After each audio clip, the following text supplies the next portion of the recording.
Mwiriwe neza ni umwanya w'ikiganiro The Real Women ni kuri TV10 ngende wikiza Ange Pascal James Belize Anyerwe ma Christelle tubahaye ikaze turi kumwe n'abavandimwe bacu namwe mwatwibwira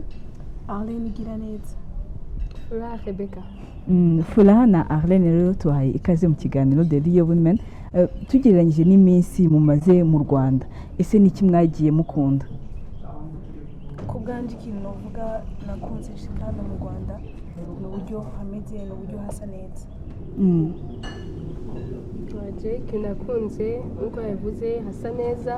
kandi amasaha umenga nahita mu ijoro muragenda kumuragenda nyene hari ça donne sens de sécurité umuntu aba yumva nyine atuje afite umutekano nkuko mwabibonye turi inkumi namwe muri izindi reka rero twibande ku bakobwa ndetse n'abari n'abategarugori bari ko nabivuga abanyarwandakazi bo mwababonye mute na hanini nico kimwe n'abarundi kazi nyene basa neza yego baratuje papa yanje ndavuga imyitwarire imyitwarire the way they behave yes yego bameze neza gutuza ntabwo twabifata generali no mu wundi ushobora guhura n'umusazi cyangwa ugahura n'umuntu atekereje so baza yuko nta hanini dutandukaniye rero byumva gute fatiye kubo twarahuye cyane twabanye kuko kayavuze hari ikintu ushobora kubona ikintu umuntu akoze ugahita ushenekaye sifatira hamwe ariko muri kimwe nakunze muri kiyo gihugu nyene hari ikintu bashobora kuba bakunda cyane akazi bakundiye na organisation nyene plus organisée bivanye nyene n'ukuntu nyene iterambere mu kino gihugu ariko nyine ngo mwageze mu Rwanda muratwika murasohoka muraryoshya biravana abana bona ese no kwishiramo yego nava ko ndimana atuje okay wana n'abantu yego bana tuje nase nka kuko inyifato yawe ishobora gutuma umuntu abonye ko wifata agahita avuga ati abarundi kazameze uko rero umuntu mashobora kwifata nabi ugahita bagashaka ati n'abarundi kazi bose cyo gituma rero ahantu uri gerageza kutemporiza okay none tugiye nko ku bijyanye mwatubwiye ngo abanyarwanda hari umutekano hari iki ariko hari ibyo mwebwe mufite mu Burundi twebwe tudafite ni nk'ibihe amazi lake kwa iyo muza amazi cyatse kuvuga lake turayafise ese igisenyi ngo n'ikibuye ariko antuka ni habitwe hari henshi yego cyangwa nuko ba ibujumbura gusa wenda ukaba bikwegereye ugatekereza ko n'ahandi simbizi no mu ntara okay no mu ntara ari amadiyo touristique mumaze gutembera mu Rwanda ahantu hatandukanye cyangwa muri Kigali gusa kuri jewe novuga ko aho maze gushika aho mwita mu ntara cyangwa twe twita ruguru Gitarama ndamaze kuhashika utariho ndahaca ngiye ni Bugesera narahashitse na Gisenyi narahashitse bariko muravuga amazi narayabonye neza none gusa madame hano yavuze gute naje maze gushika Gitarama gusa ayo mwe muri kuvuga inzira ijya i Burundi oya narabayeyo warabaye niho nashikiye nyine narabayeyo nk'amezi abiri no hageranya nka Gitega y'iwacu ni nk'intara iri develope nyene utavuga ati ni hahandi nyene mu gitabo cy'umuturage nyene hari amabanki hari amaresitora hameze neza iyo uvuze development reka turebe na development wa mugani ukuntu bivuze iyo urebye twebwe n'iwanyu iterambere rimeze gute akenshi mudusinja ko ahari ngo tutari abasirimu ngo mwe muri abasirimu koko uhigereye wasanze ari byo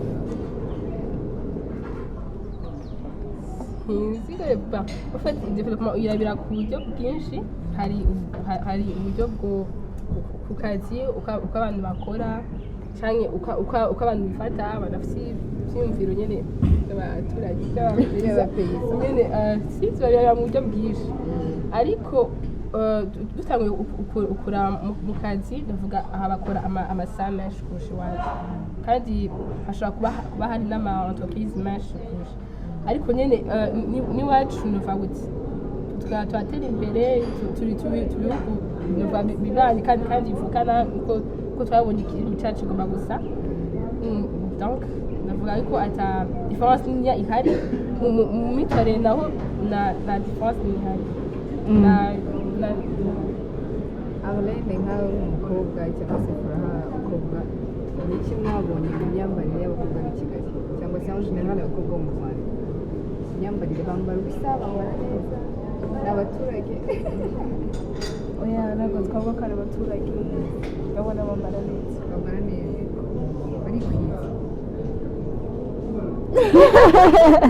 icyo kibazo kiragoye ntabyemeje ndetse Arlene ni nk'iki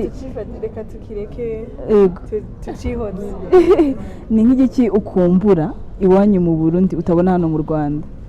atari amazi atari kuri lake kuri saga ariko ubu haraje izindi nini nyinshi atari amazi numva nkumbura abagenzi banje na famiye ubundi ahanini dukunda plage nagukumbura amasomo nagukumbura activite zitandukanye tudafite hano hari activite nyinshi ubundi dushobora kuba zihari hano zidahari umva twatu ya routine wari ufite kwa kundi wari ubayeho ikintu kinkumbuza ni nko kuba ndi kumwe n'abagenzi banje ino nabonye mwese muba muri muhira nta n'umwe asohoka nakuvuga ngo ndasohotse ngiye guhagarara n'umugenzi wanje kwibarabara twe ni bo urashobora kumva nyene muhira ati reka mbwire umugenzi wanje mugasohoka tubivuge muri distance kwirigara muganga mugatera iblaga ico nanje nkora ndagikumbura byo Rebecca imvura ubu yarabuze amazi muri source ya Tanganyika ariko gusa n'amazi y'iwacu ndayakumbura kuko gusa amazi ari propre gusumba umuntu ashobora kuyanywa kuyakura gutyo nyine hama ndakumbura ivyamwa vy'iwacu nukuri biraryoha kurusha ikindi umva naho ni since about culture haraba ama festival cyangwa se ama concert yerekana imico y'iwacu inambo ingoma ndabikumbura cyane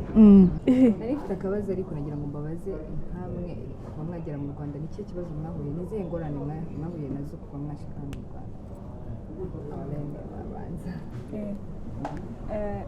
ingorane ya mbere n'ukuntu transport imeze ni hanini Kigali kuhagenda umara 1 heure muri bus so ça perturbe en fait kumva yuko ngiye kuraba umuntu nkamara 1 heure nkibaza umengo ngiye Gitarama cyangwa Kibuye hose n'imisozi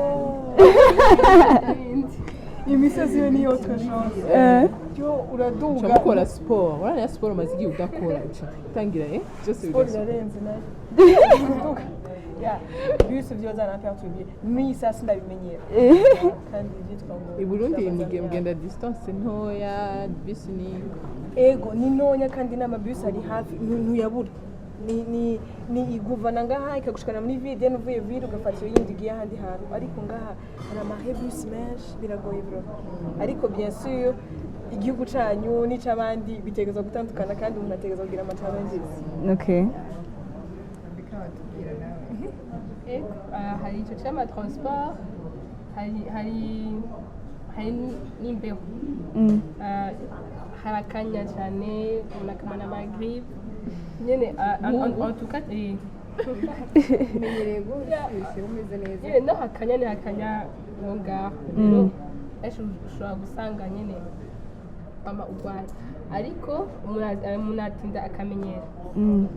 ikindi novuga nk'uko ari ikindi gihugu atari Burundi amafaranga yawo ntabwo angana nk'ay'iwacu ushobora kubona ikintu ukabona umenga arazimbutse ugatubaza mugabo Washyira mu ugiye Marundi. kuyashyira mu wundi bakakubwira ati reka kuyashyira mu Marundi Ntibagiwe gushyira mu Marundi, nta kintu asigaye ushobora kugura. asigaye rero bica bivana nyine nuko naho uri icyo uriko urakora ariko byose biterwa no kumenyera Yego. umaze kumenyera ubu nta kibazo uragenda Natanguye umenyereza amafaranga n'iki byose Okay, none inama mwaha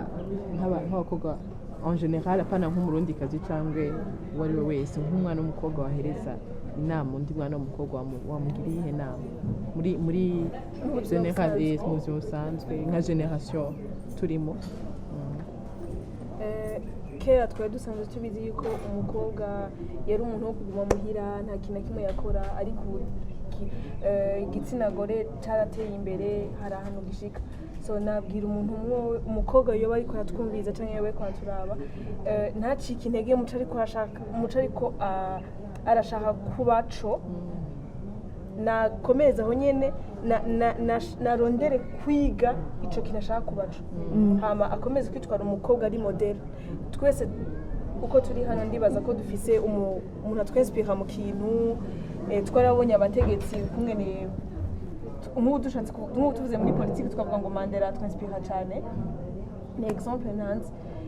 umuntu aragerageza kuraba ati Mandela yagize gute byagenze gute kugira ashike hajya ahantu so ni ukugerageza ni imyifato umuntu akwiriye gukora myiza hama akanashaka gushikira bu yiwe vision yiwe yego icyo ni ukongera ko kuri ibyo kuko muri iyi siècle turimo